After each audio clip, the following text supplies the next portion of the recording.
장 9절부터 11절까지 말씀입니다.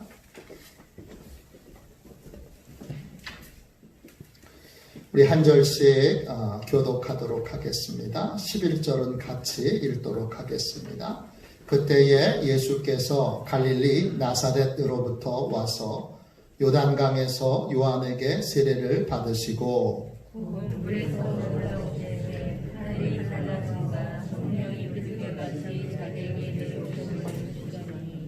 같이 읽겠습니다. 하늘로부터 소리가 나기를 너는 내 사랑하는 아들이라 내가 너를 기뻐하노라 하시니라. 아멘. 할렐루야. 아멘. 이제 다 편안하게 저를 보십시오. 우리 성령님은 우리의 모든 걸 다 아십니다. 오늘 우리에게 꼭 필요한 것들을 성령 하나님께서 저와 여러분에게 공급하여 주실 줄로 믿습니다. 마음이 상한 자는 주님이 치료해 주시고 육체에 고통이 있는 분들도 하나님이 고쳐주시고 그리고 관계에 어려운 분들, 근심과 걱정과 두려움에 쌓인 분들, 오늘 새로운 소망이 필요한 분들, 자녀를 위하여 기도하는 분들, 재정을 위하여 기도하는 분들, 오늘 성령 하나님께서 다 만져주시고 다 풀어 해결해 주실 줄로 믿습니다. 성령님을 의지합시다. 성령님의 인도함을 따라 예배합시다. 말씀을 들읍시다. 할렐루야. 자, 절 보세요. 오늘은 하나님을 기쁘시게 하는 삶, 하나님을 기쁘시게 하는 삶, 이런 제목으로 함께 은혜를 나누겠습니다. 제게는 2명의 자녀가 있습니다. 큰애가 아들이고 작은애는 딸입니다.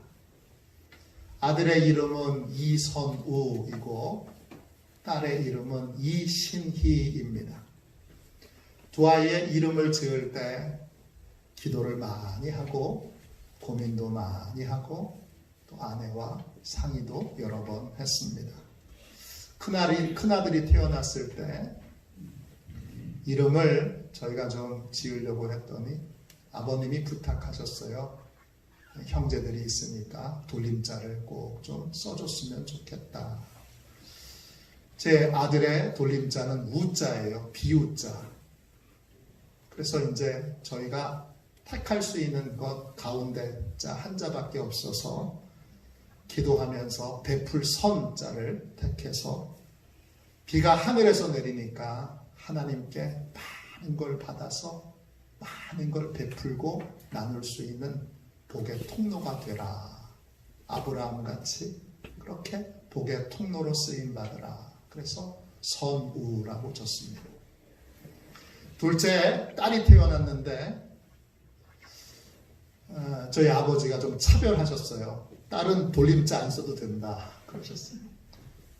그래서 이름을 자유롭게 지을 수 있게 됐는데 막상 자유롭게 이름을 지으려고 들었더니 좋은 이름을 지을 수 있을까 두려운 마음이 많이 들었습니다. 기도하면서 여러 이름을 생각하고 또 여러 이름을 지었는데 뭔가 부족해 보였습니다.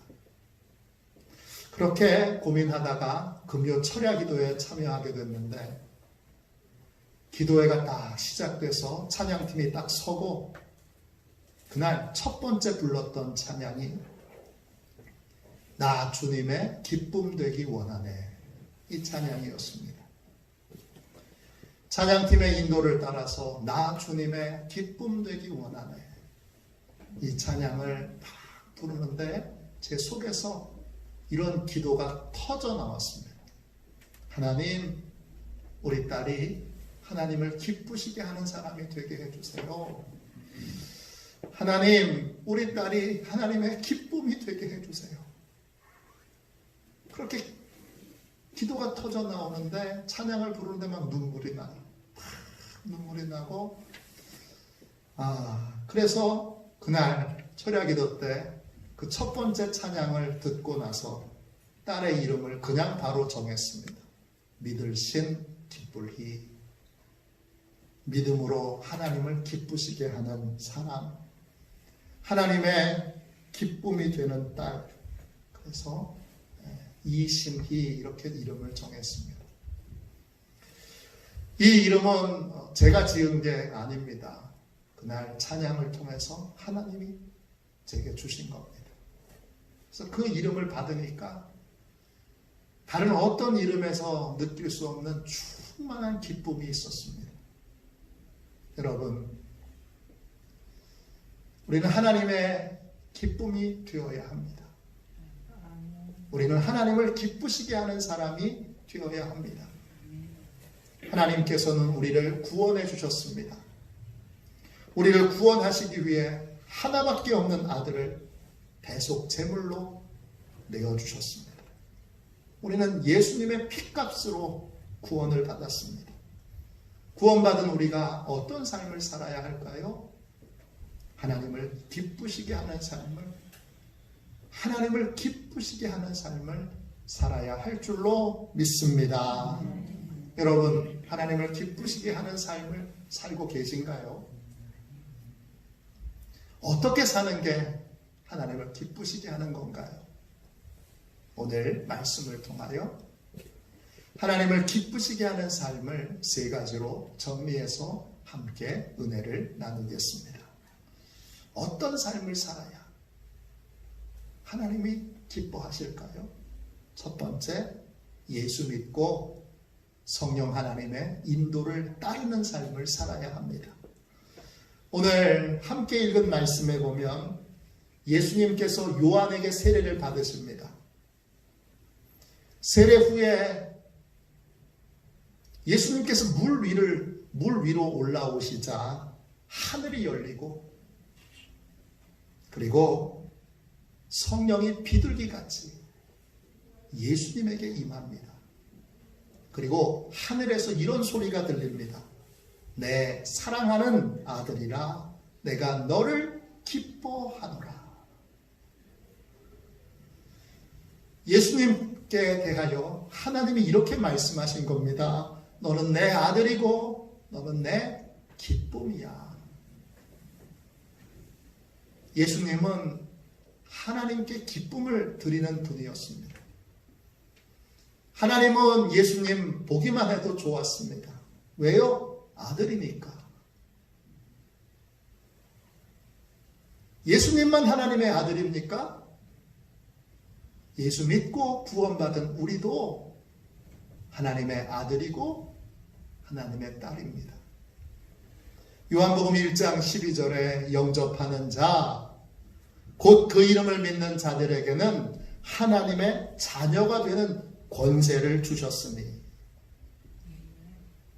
예수 믿고 구원받은 모든 사람들은 예수님처럼 하나님의 아들이고 하나님의 딸입니다. 하나님께서 우리에게 동일하게 말씀해 주십니다. 너는 내 아들이고 너는 내 기쁨이야. 너는 내 딸이고 너는 내 기쁨이야. 구원받은 우리는 예수님처럼 하나님의 아들, 딸이 되었습니다. 하나님은 구원받은 우리 자체를 보기만 해도 기뻐하십니다. 우리가 우리 자녀들을 보고 기뻐하는 것처럼, 우리가 우리의 아들 보고 우리의 딸 보고 좋아하는 것처럼 하나님은 우리를 보기만 해도 좋아하십니다. 제 아들은 지금 부산에서 대학을 다니고 있습니다. 가끔 전화 통화를 하면, 통화를 제가 했는데도 집사람이 얼른 뺏어서 자기가 한참 통화를 합니다. 그리고 꼭 통화를 한참 한 다음에 끊을 때는 이렇게 말합니다. 아들 사랑해, 너무너무 보고 싶어. 아들 사랑해, 너무너무 보고 싶어. 하나님께 저와 여러분은 보고도 또 보고 싶은 보고 있어도 보고 싶은 그런 하나님의 아들이고 하나님의 딸입니다. 그런데 여러분 분명히 잊지 말아야 될 것이 있습니다. 뭐냐? 하나님의 자녀된 우리는 구원받기 이전의 삶으로 되돌아가서는 안 됩니다. 이전처럼 죄와 욕망과 세상과 악한 영에게 종노릇하는 삶으로 되돌아가서는 안 됩니다. 그러면 하나님이 우리를 기뻐하실 수 없습니다. 우리 구원받은 우리는 구원받기 이전의 삶과는 다른 삶을 살아야 합니다. 새로운 삶을 살아야 되는데 어떻게 사는 것이 새로운 삶입니까? 내가 주인 된 삶이 아니라 예수님이 주인 된 삶을 살아야 합니다. 예수님께서 주인 되신 삶, 그 삶을 사는 방법은 딱 하나인데 그거는 예수님의 영이신 성령님을 따라 순종하며 사는 것입니다. 로마서 8장 여러분 14절 15절에 무릇 하나님의 영으로 인도함 받는 사람은 곧 하나님의 아들이라. 너희는 다시 무서워하는 종의 영을 받지 아니하고 양자의 영을 받았으므로 우리가 아빠 아버지라고 부르짖느니라. 구원받은 우리는 반드시 성령 하나님의 인도를 따라야 합니다. 그래야 구원받기 이전의 삶으로 되돌아가지 않을 수 있습니다. 성령님께서는 끊임없이 하나님이 우리를 얼마나 사랑하시는지, 우리가 하나님의 얼마나 큰 기쁨인지를 일깨워 주십니다. 끊임없이 우리가 하나님의 자녀인 것을 알려주십니다. 그래서 하나님의 사랑을 믿게 하시고 또 하나님의 이 사랑을 신뢰하는 삶을 살게 해주십니다. 로마서 8장 16절 17절에 이런 말씀이 있습니다. 성령이 친히 우리 영으로 더불어 우리가 하나님의 자녀인 것을 증언하시나니 자녀이면 곧 상속자, 곧 하나님의 상속자요 그리스도와 함께한 상속자니 우리가 그와 함께 영광을 받기 위하여 고난도 함께 받아야 할 것이니라. 구원받은 하나님의 자녀들에게는 뭐가 기다리고 있어요? 하나님의 영광이 기다리고 있어요. 놀라운 영광이 기다리고 있어요. 이건 구원받은 자녀들에게 주시는 하나님의 선물이에요. 성령님은 구원받은 모든 자가 이 영광에 참여하기를 원하세요. 그래서 우리를 그 영광에 참여하는 삶으로 이끌고 계세요. 우리가 하나님의 자녀로 끝까지 하나님의 기쁨으로 살려면 반드시 예수님을 믿고 성령님의 인도하심을 따르는 삶을 살아야 합니다. 그래야 계속 하나님의 기쁨이 되는 삶을 살 수 있습니다. 할렐루야. 어떻게 살아야 하나님을 기쁘시게 할 수 있습니까? 두 번째, 하나님의 뜻에 순종하는 삶을 살아야 합니다. 여러분, 예수님께서 세례 요한에게 세례를 받으셨습니다. 요한은 번번이 계속 고백했습니다. 나는 능력이 없습니다. 나는 앞으로 성령 세례를 베푸실 그분과 비교할 때 그분의 신발끈 풀기도 감당할 수 없습니다. 능력 많은 예수님이 왜 능력 없는 세례 요한에게 세례를 받으셨을까요? 이유는 하나입니다. 하나님께서 요한을 선택하셨기 때문입니다. 예수님께 세례 주는 자로 하나님께서 요한을 선택하셨기 때문에, 그렇기 때문에 하나님의 뜻에 순종하여 여러분 예수님께서 요한에게 능력 없다고 고백하는 바로 그분에게 겸손히 세례를 받으신 것입니다. 예수님께서 세례를 받으러 이제 요한에게로 오시자 제일 놀란 사람이 누구냐? 세례 요한 자신입니다. 여러분 마태복음 3장 14절 15절에 보면 이런 말씀이 있습니다. 요한이 말려 이르되 내가 당신에게 세례를 받아야 할 터인데 당신이 내게로 오시나이까? 예수께서 대답하여 이르시되 이제 허락하라. 우리가 이와 같이 하여 모든 의를 이루는 것이 합당하니라 하시니 이에 요한이 허락하는지라 그랬습니다. 예수님께서 세례를 받으러 오자 세례 요한이 앞장서서 말렸습니다. 제가 예수님께 세례를 받아야지요. 어떻게 제가 예수님께 세례를 베풀 수가 있습니까? 저는 자격이 없습니다. 말리는데 예수님이 말씀하세요. 내가 요한 당신에게 세례를 받아야 모든 의가 이루어진다 하십니다. 이때 의라고 하는 말은 헬라어로 디카이오 순네입니다. 뜻은 옳은 것입니다. 의를 이룬다는 건 옳은 것을 선택하고 옳은 것을 결정하여 옳은 일을 행한다는 뜻입니다. 여러분, 예수님께서 요한에게 세례받는 일이 왜 옳은 일입니까? 하나님이 그렇게 정하셨기 때문이에요. 하나님의 뜻 앞에 예수님도 세례 요한도 자기 생각을 내려놓습니다. 그리고 어떻게 합니까? 하나님의 뜻에 순종하여 예수님은 요한에게 세례를 받으시고 요한은 하나님의 뜻에 순종하여 예수님께 세례를 베풉니다. 하나님의 자녀들이 여러분 하나님의 뜻에 순종할 때 하나님이 제일 기뻐하십니다. 내 생각, 내 계획을 하나님 앞에 내려놓고 그리고 하나님의 자녀들이 하나님의 뜻을 따를 때 하나님은 너무너무 좋아하시고 너무너무 기뻐하십니다. 이스라엘의 초대왕 사울은 아말렉과의 전투에서 모든 걸 다 진멸하라고 다 죽이라고 하는 하나님의 명령을 듣고도 불순종합니다. 좋은 양, 좋은 소를 다 뒤로 빼돌립니다.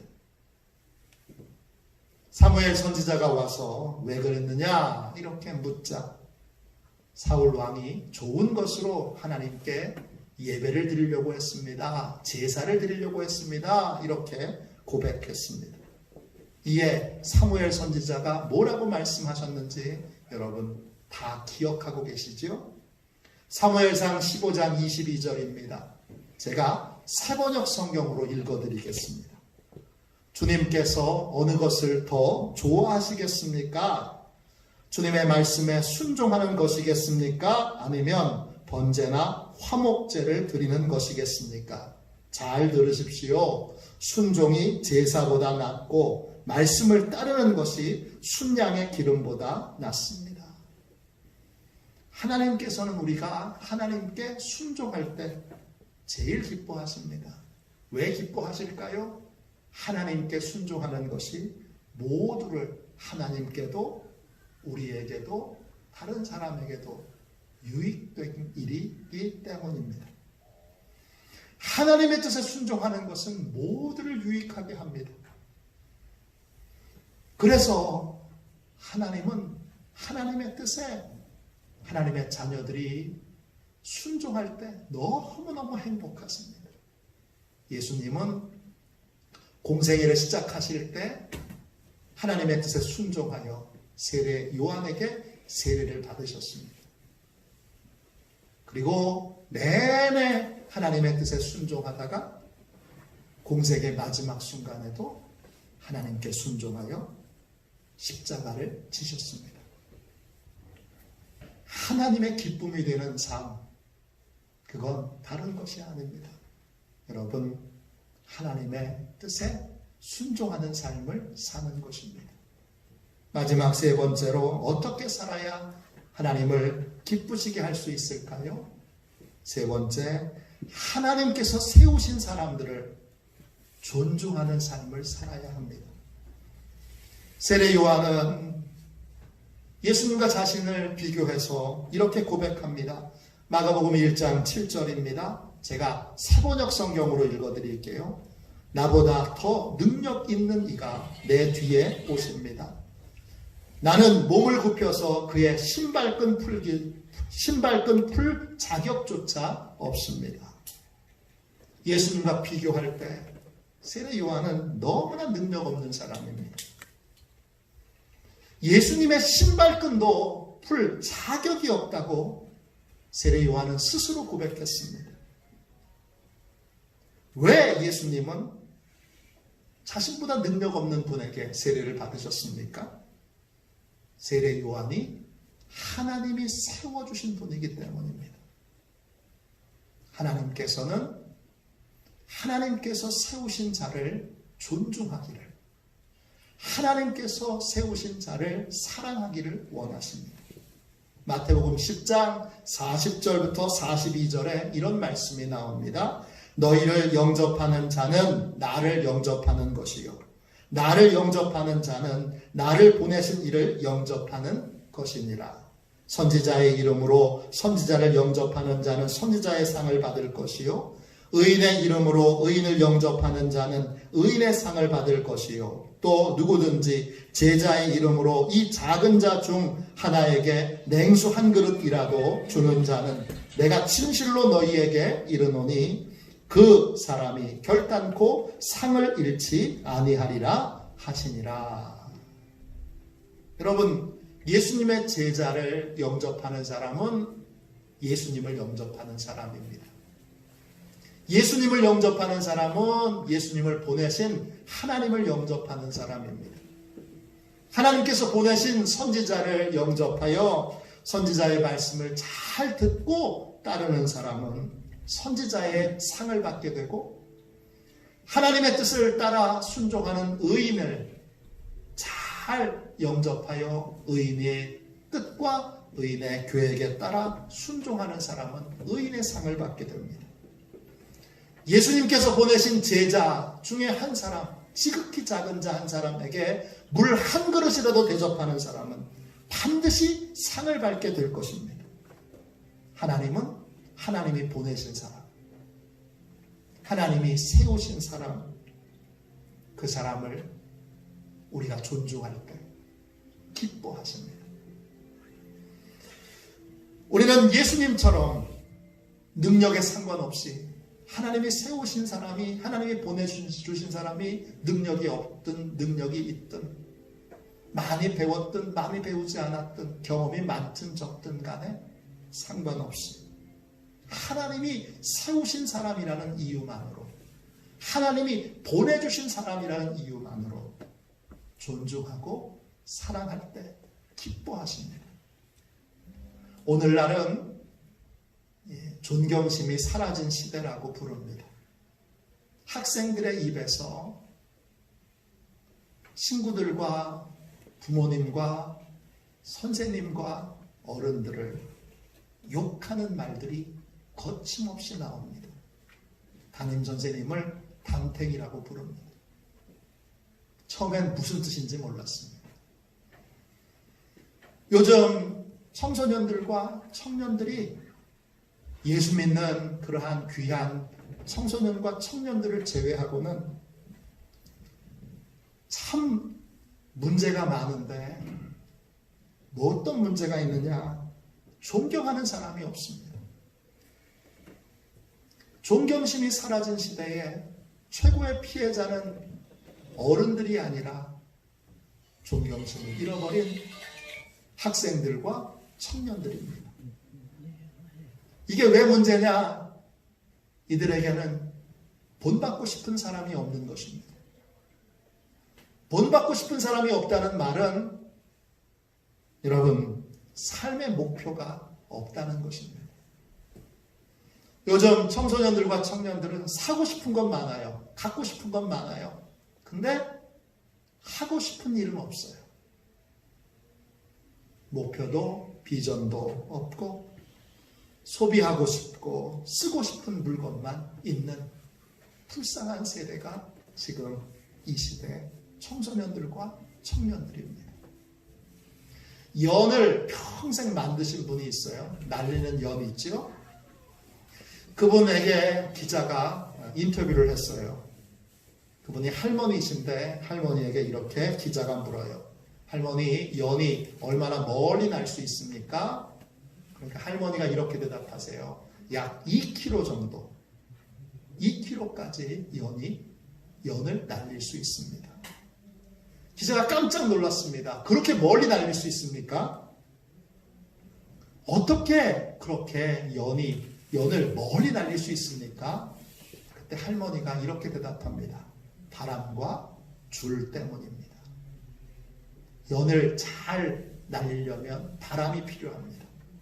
바람은 하늘이 주는 것입니다. 그런데 바람만 가지고는 연이 높이 날 수 없습니다. 높이 날려면 뭐가 필요합니까? 튼튼한 줄이 필요합니다. 그래서 연을 잘 만드는 장인들이 여러분 가장 많이 공을 들이는 것이 연 줄을 튼튼하게 만드는 것입니다. 줄이 끊어지면 연은 뱅글뱅글 공중에 돌다가 결국 땅바닥으로 곤두박질 치게 됩니다. 여러분 연이 높이 날려면 연이 멀리 날려면 튼튼하게 줄을 붙들고 있는 사람이 필요합니다. 하나님께서 세워주신 사람들은 바로 그 역할을 하는 사람들입니다. 줄을 붙들고 우리의 삶을 조정해주는 사람, 줄을 붙들고 믿음의 삶을 살도록 우리의 삶을 지탱해주는 사람, 그 사람들이 바로 하나님이 세워주신 사람들입니다. 우리는 그들을 존중하고 그들의 도움을 감사함으로 받아야 합니다. 그렇지 않고 도움을 거절하면 어떻게 되죠? 하나님이 바람을 보내주셔도 그 바람을 타고 높이 날고 멀리 날고 그렇게 멋진 인생을 살지 못하고 뱅글뱅글 돌다가 여러분 땅바닥으로 곤두박질 칠 수밖에 없습니다. 이스라엘의 초대왕 사울은 하나님이 세우신 사람 사무엘을 존중하지 않았습니다. 사무엘의 역할을 존중하지 않았고 사무엘이 했던 말에 순종하지 않았습니다.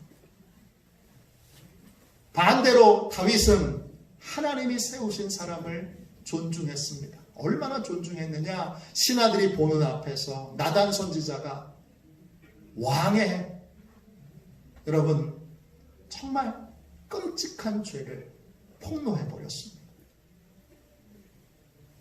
얼마나 자존심이 상했겠습니까? 얼마나 여러분 화가 났겠습니까? 둘이 있을 때 말하지. 신하들이 다 보고 있는데 왕의 체면과 채통이 있지. 어떻게 왕이 간통한 것과 그리고 살인 교사를 저지른 것을 그대로 다 폭로합니까? 근데 여러분 그때 다윗은 자기의 자존심 상한 것에 화내지 않고 하나님이 세우신 선지자의 말씀 앞에 무릎을 꿇습니다.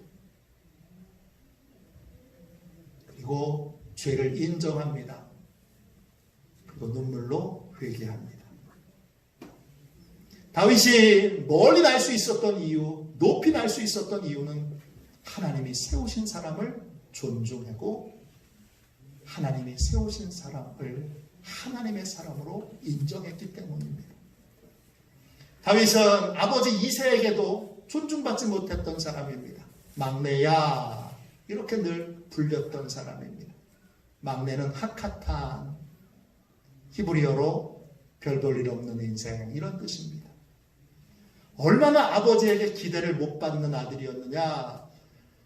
사무엘 선지자가 왕이 될 사람을 이새의 아들들 중에 찾으려고 할 때 그 자리에 다윗은 오지 못했습니다. 아버지가 너는 양이나 지키고 있어. 이렇게 양치는데 보냈습니다. 그런데 여러분, 그렇게 아버지에게조차 인정받지 못했던 그 아들 다윗을 하나님이 이스라엘 전체의 가장 위대한 왕으로 삼아주셨습니다. 여러 이유가 있지만 그 중에 분명한 이유는 뭡니까? 하나님이 세우신 사람을 존중했습니다. 하나님이 세우신 사람을 여러분 사랑했습니다. 그래서 그의 말을 들었고 끝까지 존중하는 삶을 여러분 잃어버리지 않았습니다. 하나님은 하나님께서 세우신 사람을 존중할 때 기뻐하십니다. 우리 가정에도 하나님이 세우신 사람들이 있습니다. 누구죠? 부모님입니다. 하나님은 우리 부모님들을 존중할 때 기뻐하십니다. 아빠가 배운 게 뭐가 있어요? 엄마가 뭘 알아요? 그렇게 무시하고 업신여길 때 하나님은 아파하십니다. 배움에 상관없이 우리는 가정에서 하나님이 세우신 부모님을 존중할 수 있어야 합니다. 학교에서는요, 하나님이 학교에 또 세우신 분들이 있습니다. 누구죠? 선생님들입니다. 우리는 선생님들을 존중할 줄 알아야 합니다. 교회에서는요, 목사님입니다. 여러분, 속회에서는요, 속장님입니다. 속회 인도자님입니다. 선교회에서는요, 선교회 회장입니다. 마을에서는요, 지역에서는요, 마을의 일을 위하여 하나님이 세워놓으신 분들이 있습니다. 우리는 이들 모두를 다 어떻게 해야 됩니까? 존중해야 합니다. 이들을 존중할 때, 이들을 사랑할 때 하나님이 그것을 기뻐하십니다. 구원받은 모든 그리스도인들은 하나님을 기쁘시게 하는 삶을 살아야 합니다. 어떻게 해야 하나님을 기쁘시게 할 수 있습니까? 예수 믿고 구원받아 하나님의 자녀가 되어야 합니다. 또 자녀다운 삶을 살기 위하여 반드시 성령님의 인도를 따라야 합니다.